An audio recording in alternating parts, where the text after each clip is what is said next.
একদম তেল মশলা ছাড়া স্বাস্থ্যকর আর জিভে জল আনা খুদের সবজি বৌয়া ভাত, সাথে থাকছে ২ রকমের চটপটে ভর্তার রেসিপি। তো আজকে আমি তোমাদের সাথে এই রেসিপিটি শেয়ার করব। দেখতে যেমন লোভনীয়, খেতেও কিন্তু দুর্দান্ত লাগে। তো তার জন্য কিন্তু এখানে আমি মুগ ডালটাকে ভেজে নিচ্ছি, আর এই ডালটাকে কিন্তু হালকা করে ভেজে নেব। তো এই মশলা ছাড়া বোয়া ভাতের সাথে আমি ২ রকমের ডাল ব্যবহার করছি। তোমরা চাইলে কমিয়ে বাড়িয়ে আরও অনেক ডাল ব্যবহার করতে পারো। তো ডালটা ভাজা হয়ে গেলে এখানে আমি সামান্য একটু পানি দিয়ে তারপরে কিন্তু ডালটাকে ভিজিয়ে রাখবো। আর এই মশলা ছাড়া রেসিপির জন্য আমি এখানে নিয়ে নিছি সবজি, আর আমি টোটাল ৪ রকমের সবজি নিয়ে নিছি। আর এই সবজিগুলোকে ছোট ছোট কিউব করে কেটে নেব। তো দেখো, তোমরা চাইলে কিন্তু সবজিটাকে আরও কমিয়ে বাড়িয়ে নিতে পারো, মানে আরও অনেক বেশি সবজি অ্যাড করতে পারো। তো যত বেশি সবজি অ্যাড করবে ততই কিন্তু খেতে দুর্দান্ত লাগবে।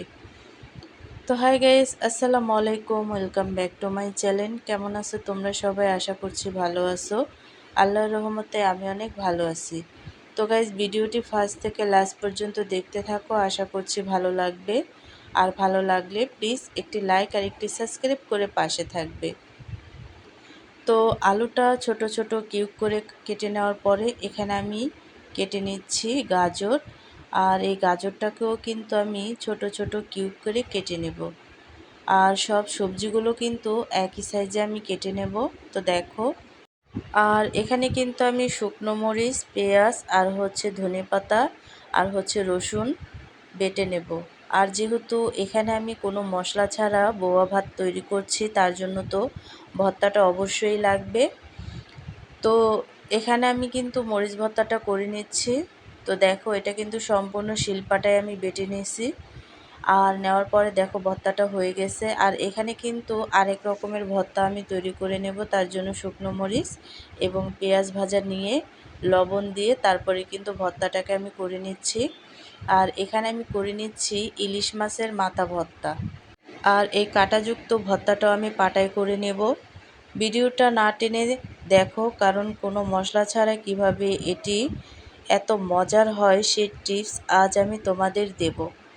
তো ভর্তাগুলো তৈরি করা হয়ে গেলে এখানে আমি নিয়ে নিছি ৪ রকমের সবজি, আর এক হাঁড়িতে আমি দিয়ে দিছি পানি।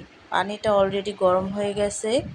তো এই পর্যায়ে এসে পানির সাথে সামান্য একটু লবণ দিয়ে তারপরে কিন্তু এখানে আমি অ্যাড করে দেব এক এক করে সবজি। আর এই সবজিগুলোকে হালকা বয়েল করে নেব, অতটাও কিন্তু সেদ্ধ করব না, হালকা বয়েল করে নিলেই কিন্তু হবে। তো সবগুলো সবজি আমি এক একে দিয়ে তারপরে কিন্তু হাফ বয়েল করে নেব। তো দেখো, এক এক করে কিন্তু আমি এখানে সবগুলো সবজি অ্যাড করে দিছি। আর দেওয়ার পরে কিন্তু নেড়ে চেড়ে তারপরে কিন্তু সবজিগুলোকে একটা বলক তুলে নেব। আর দেখো, অনবরত নেড়ে চেড়ে তারপরে কিন্তু আমি একটু ঢেকে দেব। আর হ্যাঁ, এখানে আমি যেই পরিমাণের পানিটা অ্যাড করছি এবং সবজিটা দিছি, এই পানির মধ্যেই কিন্তু আমি চালটা অ্যাড করে দেব। আর এই পানির মধ্যে চালটা দেওয়ার পরে কিন্তু আমি চালটাকে এই পানিতেই রান্না করে নেব। তো বুঝে শুনে পানি দিবে তোমরা যখনই রান্না করবে। তো এখানে কিন্তু আমি ২ রকমের ডাল অ্যাড করে দিছি। দেওয়ার পরে কিন্তু সবজির সাথে একটু বলক তুলে নেব।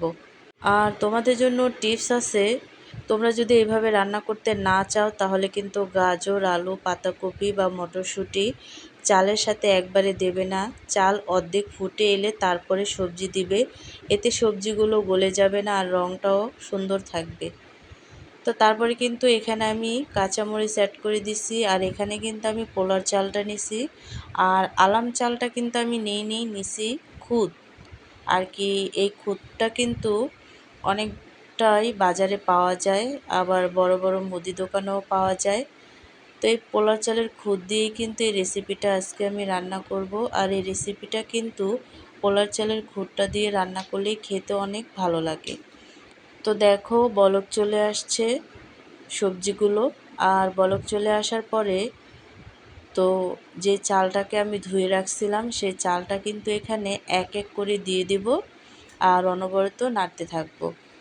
তো এখানে আমি চালটাকে অল্প অল্প দিব আর অনবরত নাড়ব।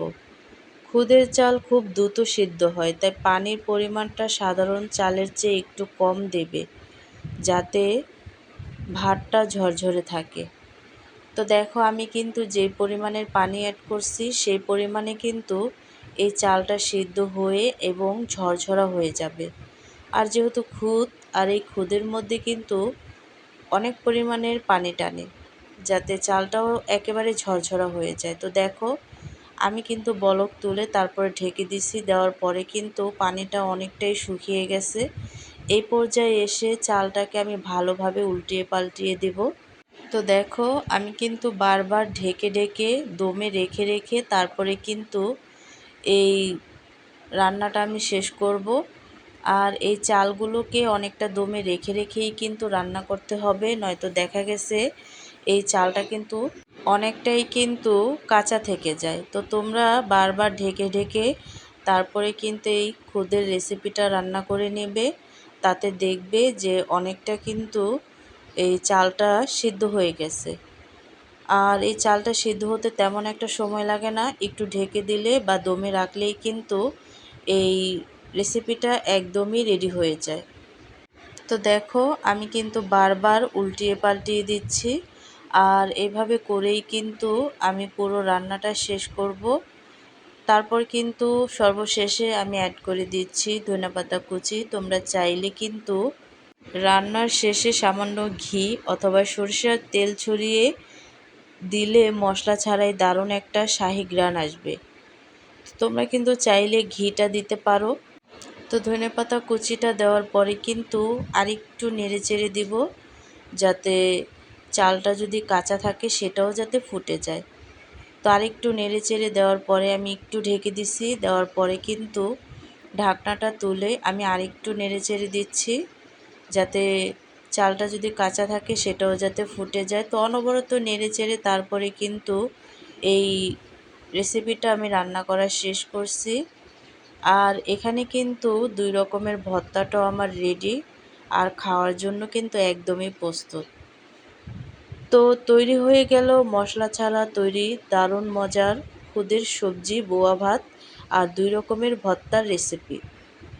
ধোয়া ওঠা খুদের সবজি বোয়া ভাত আর 2 রকমের স্পেশাল ভর্তার রেসিপিটি কেমন লাগলো অবশ্যই কমেন্টে জানাবে। ভালো লাগলে লাইক ও সাবস্ক্রাইব করে আমার ছোট চ্যানেলের সাথেই থাকবে। তো গাইস, সবজি বোয়া ভাতের সাথে আমি যেই 2 রকমের ভর্তা বানিয়েছি তা এই খাবারের স্বাদকে দ্বিগুণ বাড়িয়ে দেয়। মটরশুঁটি আর গাজরের মিষ্টি স্বাদের সাথে ঝালঝাল ভর্তার এই কম্বিনেশনটা না খেলে বুঝতে পারবে না এটা কতটা মজার। তো তোমরাও কিন্তু ইফতারির টেবিলে এই রেসিপিটা রাখতে পারো। আর ইফতারির পাশাপাশি তোমরা কিন্তু এই একেবারেই সাদামাটা বলতে পারো, মশলা ছাড়া যেহেতু খেতে কিন্তু দুর্দান্ত লাগে। ছোট থেকে বড় সবাই কিন্তু এই রেসিপিটা অনেকটাই পছন্দ করবে, যেহেতু সাদামাটা একদমই মশলা ছাড়া, তার জন্য কিন্তু খেতে দুর্দান্ত লাগবে। তো তোমরা অবশ্যই ট্রাই করবে বাড়িতে। আর আজকের রেসিপিটা কেমন লাগছে অবশ্যই কিন্তু কমেন্টে জানাবে। তো অন্য কোনো রেসিপি নিয়ে তোমাদের মাঝে আবার চলে আসব। আজকে এই পর্যন্তই। সবাই সুস্থ থাকবে, ভালো থাকবে। আল্লাহ হাফেজ।